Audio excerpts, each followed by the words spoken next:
Okay, so Anne, you, I mean, you told me about this picture book a couple of years ago now, and it was in the works, and I knew about it. And this book has multi-generational ties for you, and I would like you. Could you share those ties with us, please? Sure. So it was actually my agent whose idea was to write a children's book. And then we ended up brainstorming ideas. And then I thought back to the stories that were told to me growing up. And my great grandmother, she was an amazing woman. The woman was like 4'10", 4'11" at most. She was this small woman, and yet she was like the most incredible storyteller. She was animated and she did voices of animals, and she was incredible. Because again, if you could appreciate, we didn't have a TV back then. So it's not like, when she was babysitting us, because my mom was working, she could plop us down in front of a TV. But she would tell us all these amazing stories. And it was years later that I realized, oh, you know what? My harmony, that's a grandmother in Korean, never read to us. And it was my mom who looked at me and said, that's because she couldn't read. And it didn't even dawn on me that she was illiterate. But then I started pulling together all these different threads about her storytelling, because then it also dawned on me that when she didn't use the conventional clock to tell time. And so, for example, she'll say, oh, she'll always look at the sky, and like out the window or outside. And I often, what is she looking at? And she was looking for the sun. Because again, she was always using the sun, the moon, the stars to gauge time. And then the ancient Korean way of telling time was using animals. So there would be the hour of the dog, which is like 7 to 9 p.m. And then she would say, okay, we're going out during the hour of the dog, or the you'll wake up at the hour of. So it's all the animals from the zodiac. So I thought it would be kind of cool to create my own kind of origin story using the traditional timekeeping method that was taught to me by my great grandmother. And you have another connection as well, not just for your grandmother, but also to your daughter. Yes. And so the other thing I wanted to do was Um, so, and I actually just wrote about this for the Toronto Star, but when my daughter was very small, she was 3 years old, and we were at so chapters at the corner of Young and Steeles. And I remember because it had a huge children's section, right? Because back then this was their flagship store. And this woman said to my daughter, oh, what's your name? And then my daughter at that time said Yuri, which is her Korean name. And then the woman said, and again, she wasn't being unkind or malicious. She just said, "Oh, I guess you'll never see your name in any of these books." And it it bothered me.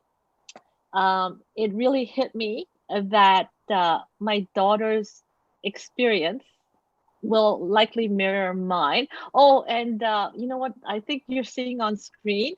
The Toronto Star published an article yesterday, but now it's available online. I ended up writing an essay about why I'm using my Korean. So now I actually am using my full Korean name, which is on the cover of the book, and my daughter, so I ended up using my daughter's name in the book as well. And the one big lesson, and Fiona, because Fiona and I are both educators, one of the things that I realized too that, and I wrote about in this essay is up until recently, I've always encouraged my English language learners, my newcomer students, to take a Western name. I told them that, you know what, it'll help you fit in better. Certainly, if your name is Mary, it'll be easier to remember than, or Anne than Yu-Kyung. And I fully admit that as a teacher, it made my life easier when I had students whose names were familiar to me in the classroom. And honestly, I always saw it as kind of leveling the playing field if they had a name that I knew. But recently, I've been doing a lot of thinking, and in claiming my own name, my own birth name, I realized that um, when you take away a person's given name or the name that they've identified with for most of their lives, you're really, really robbing them of an essential part of their identity. And I also realized the messaging in me encouraging young people, oh, why don't you consider a new name? The messaging could be that I, as a classroom teacher, it's not worth my time, effort, or energy to learn your name. So if you want to fit in, why don't you take a new name? And when I realized that I had since become part of the problem, it hit me hard enough that I felt compelled to do something about it. So I write about my journey as a classroom teacher, my journey in claiming my own name back, and I am grateful to Deborah Dundas, who is the book editor with the Toronto Star and the Toronto Star, for publishing my essay and sharing all this. I think, Fiona, we have gone past the time where we have talked endlessly about, we need more diversity in the classroom. Our classrooms are safe, inclusive spaces. I think at this point, we have talked enough. I think now, I know it's a very, very difficult time, but I think it's also an amazing time because I think we're primed to effect change now more than ever. And I really, really hope that I urge people to now move forward, take action in effecting change. Thank you so much, Anne. I love the personification of the mountain and how I'm going to say she, maybe she isn't a she, and how that they're an integral part of the story. So you've alluded to some of the questions we had prepared, but I think, this is all part of the discussion. One of the reasons you give for writing this book is about diversity. What does that mean to you and why is it important? And you've talked about your daughter and seeing her name in print, and you've talked about the inclusivity and the imaging of the young child character. But what other things does diversity mean to you, and why should we, as educators, as a society, be taking those ideas and putting them into meaningful action? It's so Fiona, this is actually my 20th year in education.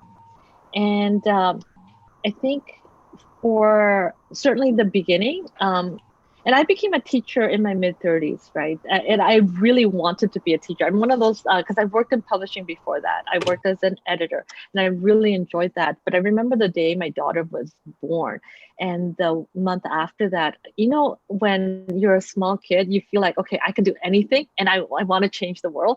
It wasn't until my daughter was born that I had this renewed energy. Where I thought, okay, I can change the world. And I really wanted to make the world a better place. Like I started recycling after my daughter was born because I suddenly started caring about the world I leave behind. So I became a teacher because, again, I thought, what better way, right, to contribute in a meaningful way. And so I taught for many, many years. And it's fascinating because I look back and like one of the things that I really prided myself on was a quiet classroom. My classroom was always quiet. My students were hardworking. And I think what I was doing was trying to, my idea of strength was because for me growing up, I never challenged, like in my head, I never openly challenged anything. I thought that if I stayed quiet and put up with whatever the world threw at me, that was my way of being strong. And I thought silence was my superpower, right? That I could put up with anything. But it's only recent, like we evolve in our craft, right, as teachers. And I realized too that it's when students push the hardest, right? And I'm the most uncomfortable in the classroom. That's when I learn the most as a teacher, and I feel I'm the most effective, right? Because again, it took a student calling me a hypocrite for not, writing a book when I shared with that student I wanted to be a writer to get me to publish my first novel. And really, right now, I used my initials, Anne Y.K. Choi, and it was another student who said, well, why aren't you using your full Korean name? in tech, in your books. And that's when I started using it. And now I realize, like for me now, if anybody walks by my classroom today, it looks like pure chaos, right? Chaos for me is noise, and noise means that the students are actively engaging with each other and challenging. The other thing too is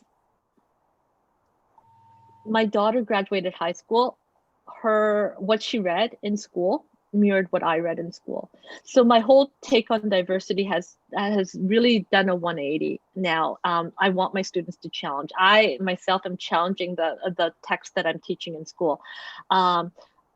For like right now, I'm teaching a split 11 and 12 course that focuses heavily on literacy. I have completely, with the students, and we did this together, right? We decided that we are going to, one, only look at content by authors of Canadian and Indigenous background. We're looking at books. I wanted students to find materials that reflected their backgrounds, their multiple social and cultural identities.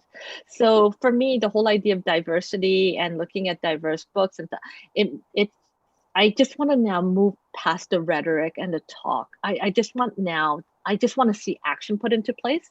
And so even a couple of years ago, if we were having this conversation, I would invite people to engage in conversation. I feel at this point, I'm done that. I now want to see what you're doing. I want to hear what you are doing. I want to hear what others are doing. And so for me, the whole conversation around diversity and inclusive education, or just reading diverse books, I just want to see people moving.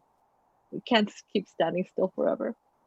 So one of the other things we talked about, and you've already alluded to, is the idea that when you go and you take your fine arts degree in writing, and you get lots of information about the craft of the writing, but you get very little about the life of being an author, and what does that mean in its multifaceted form, especially in terms of business and social media and all of these things that we now juggle. So I was wondering, specifically in the terms of this book, what did you learn from this process as an author and as an author business person, and would you ever do a picture book again? Wow. I keep learning lessons with each new project. I think the biggest takeaway right now is everyone in the CanLit community, and David, feel free to pipe in. I feel everyone kind of knows each other in the industry. I really wish that more young people of different diverse backgrounds would go into publishing. Right now,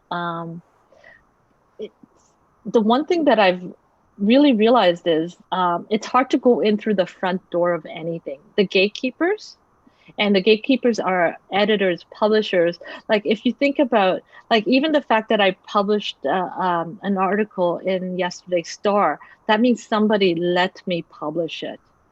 Do you know what I mean? It's like somebody let me through the side door. I find it's so hard, especially of a writer of diverse backgrounds, to get in through that front door. It's you really need somebody to let you in through the side door. And I guess, Fiona, one thing that I really wish, and as educators, I think especially families of immigrant backgrounds, the goal is, get a good education and get a job that's going to pay well. Become a doctor, become a lawyer, become an accountant or an engineer, because you'll be safe, and we don't have enough young people of diverse backgrounds going into the arts, into publishing, into theater, into, like right now, Paul Sun-Hyung Lee, who is the actor Appa from Kim's Convenient, right? Like he is all over the place right now, but he's like one actor. And Jean, who plays Alma on Kim's Convenient, somebody had asked her, who would play you in your biography, right? And she said no one, because there's no one else. Like we don't have enough representation. So I don't even remember the question you asked, Fiona, but I just the message I really would like to drive is that I hope that we will encourage young people to pursue beyond the sciences and the math that we seem to value so much as a community. Like there is such an academic hierarchy, right, in terms of what subjects are valued and whatnot, is to start examining areas, professions that will allow more representation to occur.